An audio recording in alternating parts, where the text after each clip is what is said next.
Welcome to the JEMS Report, brought to you by Clarion Events, Fire and Rescue Group, and the Journal of Emergency Medical Services. My name is Ted Lee, and I'm the editor-in-chief of JEMS Magazine.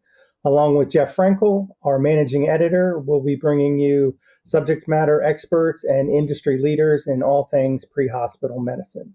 And today I have a very special guest with me, Shaun Gladney, who is the executive director of the Bryant Gladney Foundation. Thank you for joining me today. Thank you for having me. It's an honor to be on here today. So why don't you give our listeners just a little bit of a background of you, and then we'll get into the foundation itself. Yeah, so like you said, my name is Shaun. I've been a firefighter paramedic for about 13 years so far. Currently, I live in the North Texas, Dallas area, where I run career fire and EMS there. The Bryant Gladney Foundation is a nonprofit organization that my family started in honor of my father. And our mission is to empower future EMS providers to be exceptional. And we do that through scholarships for paramedic school, and we do that through educational offerings. And the foundation was started after my father, who was a longtime paramedic school program director and firefighter paramedic, died in the line of duty in 2022. And we have started this foundation as a way to keep his memory and keep his legacy going on and keep trucking out good paramedics and good EMS providers into the field. Great. Well, thank you. And I'm sorry for the loss of your father. So why don't you give us a little bit more background about your father's history and his career? Yeah. So he started as a street medic pretty young in his life, and he spent over 30 years in EMS and kind of by nature, the fire service as well. But medicine was always his passion. Paramedic school, teaching was always his passion. And, the fire service just provides an avenue for that, one of many avenues.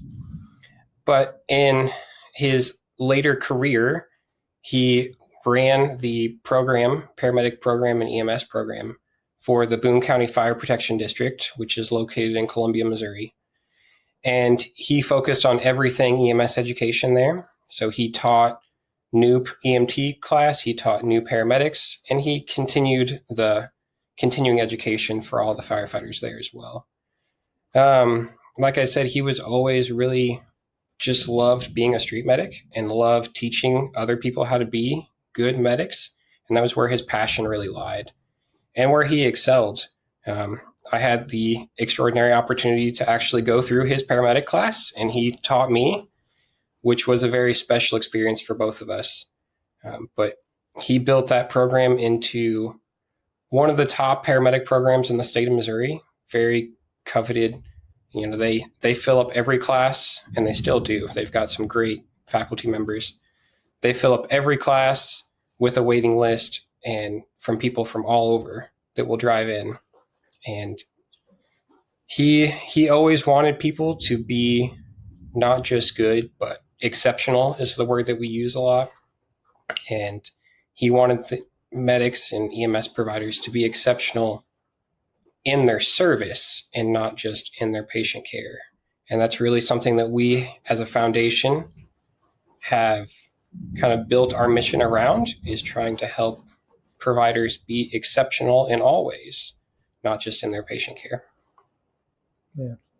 Well, great. And you mentioned that there was a scholarship. So could you run us through the process of that? And then anybody that's listening that might be, interested in coming into EMS or progressing their career, how they might be able to apply for that scholarship. Yeah. So when we started the foundation, we started with the idea of doing a scholarship. And it was kind of a natural pathway for us. Obviously, when any first responder passes, there's an outpouring of support, and we were extremely generous and gracious to get all of that support. And we wanted to use that to create a scholarship. And so each semester, in the fall and the spring semester, we give out scholarships to paramedic students anywhere in the country at any kind of paramedic program. A lot of people ask if we do EMT school yet, and we're just kind of focusing on the paramedic school. So you have to be enrolled in a paramedic school. And we know that paramedic schools don't necessarily follow the standard scholarship semester timelines. So as long as you are enrolled during that semester at any point, you're eligible to apply. We give out 5 scholarships each semester. Each one is for $1,500, and we send it straight to your school, straight to cover tuition. Very simple process. The application process, also, we tried to make it streamlined, pretty easy. You can just go to our website, gladneyfoundation.org, click on the scholarship button, and it will take you to the link to apply. We are currently open for our fall scholarship period, so that will close on July 1st. But you go through, you fill out a pretty standard application. We want to see your education transcripts from high school and or college. We would like a letter of recommendation from someone in the profession that can kind of attest to your character. And then we have you write an essay based off of one of 2 prompts you get to pick, and the prompts are in there, just to kind of get an idea of your character and your pathway in the career of EMS. And you upload all that, and we review it and get back to you. We take a select group through a second round of interviews with me, kind of on Zoom like this. And then we pick our winners and award their scholarships. Oh, that's great. And that you do so many, it's kind of amazing. So you have an event also. Is this a yearly event that you have, or is it something that's relatively new? Why don't you tell us a little bit about that? Yeah, so this year we wanted to expand into not just giving scholarship funds, but actually doing direct education. You know, scholarships provide a huge benefit, but to a small group of people. And it's very meaningful to those people, obviously. But we wanted to reach more providers at once and give a benefit to all of them. So we've created the All Star EMS Conference, and 2025 is our first year of doing it. We're holding it in Columbia, Missouri this year, in the hometown. But our plans are to do it every year and to kind of move it around a little bit. So 2026, we're going to bring it to Texas, where we are, and we'll kind of go from there. But it is going to be a yearly EMS conference. We want it to be high energy. We've got a lot of incredible instructors from around the country coming. We have doctors, we have nurses, we have flight providers, ground medics, medical directors. We just wanted to find as many great minds to help empower more providers in a direct and tangible physical setting. Right. And what are the dates of that event this year? Yeah, so this year it's May 16 and 17, 2025. And then be on the lookout for early 2026 will be when our next conference will be. Yeah. So they can find information on the event on your website as well? Yep. Is there any other locations for that, or that's the primary location? Yep. Everything is on our website at gladneyfoundation.org. You can follow us on Facebook, on Instagram, on LinkedIn. We share everything there as well. But all of our information is in that one website. You can easily find the links to the registration and to see who's speaking and some course descriptions, and everything's on there for your ease of information. Well, great. So how can people help with this, with your ventures and donate to your foundation? What's the process for that? Yeah, so we are a completely volunteer organization, and we run off entirely from the grateful and generous support of friends and family and coworkers and those in the field. And so you can donate directly through our website. There is an online donation that you can do with credit card or through your bank account. You can send a check as well. We'll take any form there. We have an online store. You can buy shirts, hats, job shirts, stickers, challenge coins, all kinds of things. All of that goes to supporting our cause as well. And, you know, the attendance at the event, while we try and keep ticket prices down, of course, some of that does go back to the foundation to continue our mission. And like I said, we would not be where we are if it wasn't for the support of individuals as well as companies and corporations that have given us so much support. And through that, in just 2.5 years, we've given out $34,000 in scholarships so far. And this fall, we're going to award 5 more, another $7,500 worth of scholarships. And that is all just because of the grateful support that we have had. Well, it's quite an amazing venture, and of course, as a nonprofit, it's always difficult to have these foundations, but to see the work that you're doing, it's very admirable, and you have quite the extent of reach for the number of students that have been helped already. So obviously your father was very in tune with education, and that's kind of obvious through his years of experience and his work. Why focus on the education still? I mean, you see foundations go in very different directions, even though it might not have been the initial focus. But why do you guys feel that education is so important nowadays, versus, when your father was coming up through training the next generation?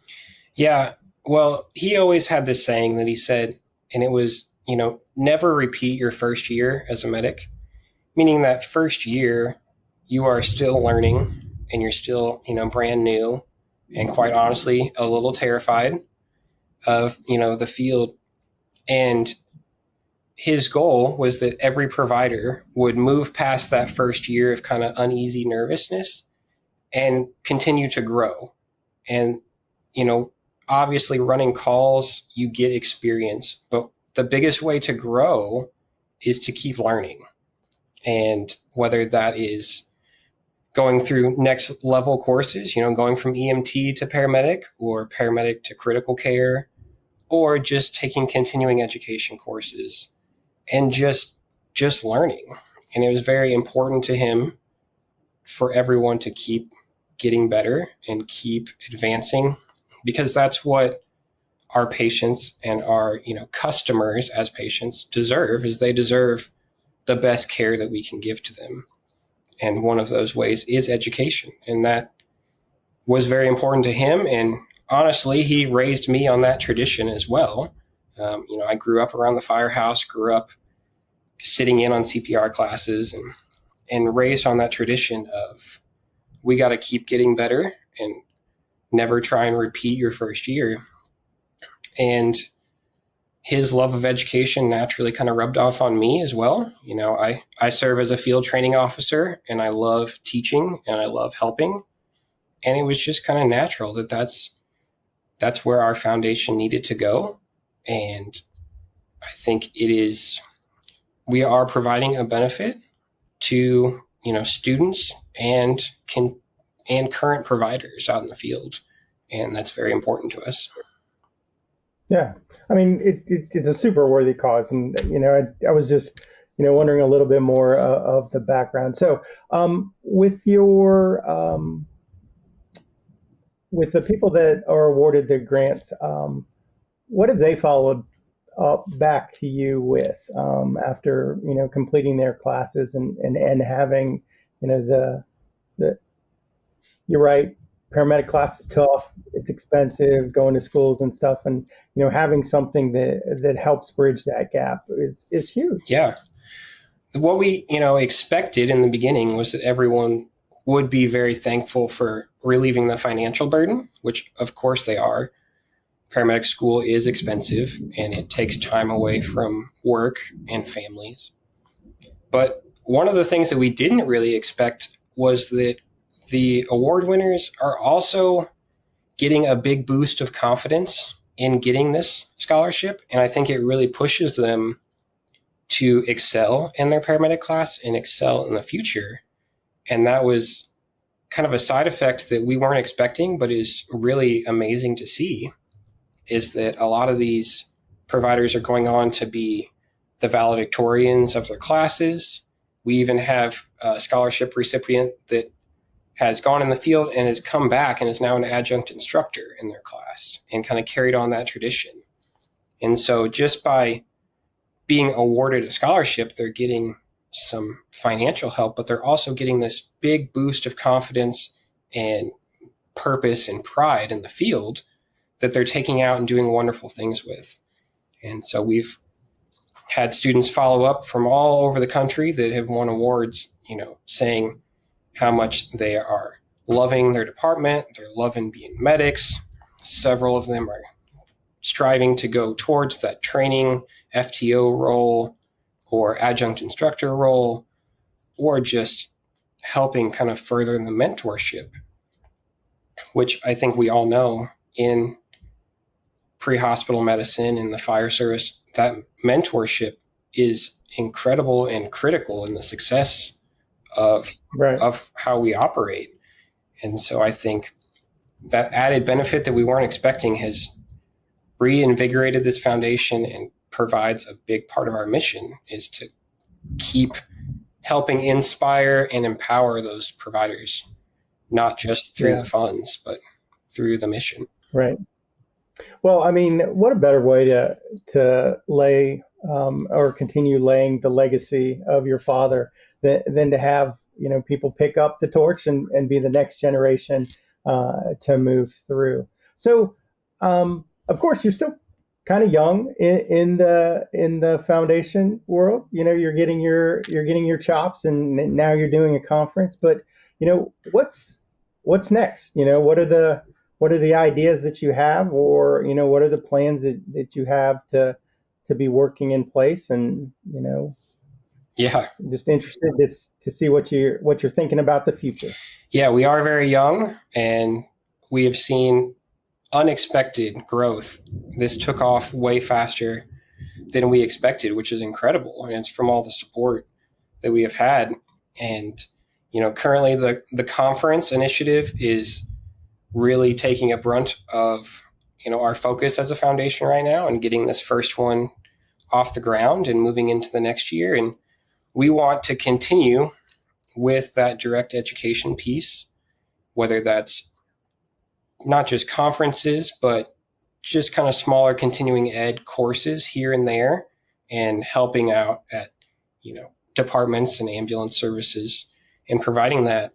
And, the long-term goal is to have our own paramedic course and to be able to provide that, again, really high quality direct education piece and continue that legacy in-house for us would be the dream. Obviously that's a ways away, but that's kind of where we're headed. And we're always looking to expand our scholarship numbers and scholarship amount. We want to help as many people as we can to go on to be exceptional providers, however we can do that. Yeah.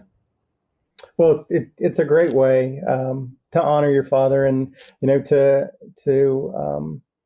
lay your legacy. I mean, you're part of this now as well, and while your father might have started it, you're picking up the torch, so to speak, and running with it. So it's amazing to see. So one more time, where can they find information about the foundation? Yeah, you can always find us on our website, gladneyfoundation.org.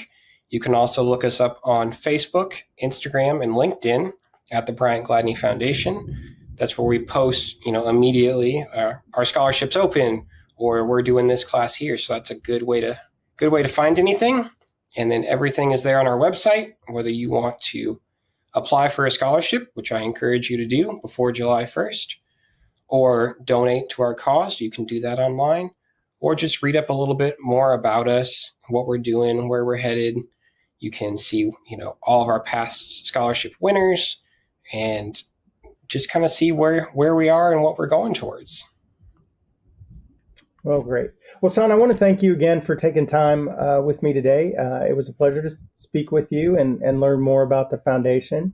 And in the couple minutes we have left, anything else that you have on your mind that you want people to remember about the Bryant Gladney Foundation? Yeah, I thank you again for having us on here. It's an honor to spread the word and just try and get our reach out across the country. We're always looking to expand and give out more scholarships to more programs and get more students involved and spread the educational word. And I think it's incredibly important. And in an age where everything is kind of electronic, there's education and people talking from everywhere. And we just want to make sure that we can help people find some of the best instructors and best content in the world, and encourage everyone to go out there and be exceptional EMS providers. And, we think every community in the country deserves to have those people, have those exceptional EMS providers coming to see their family and coming to see them in their times of need. So thank you again for having us. It's an honor. Yeah. Well, thank you for time, and we'll keep an eye on you, and please stay in touch. Awesome. Thank you so much.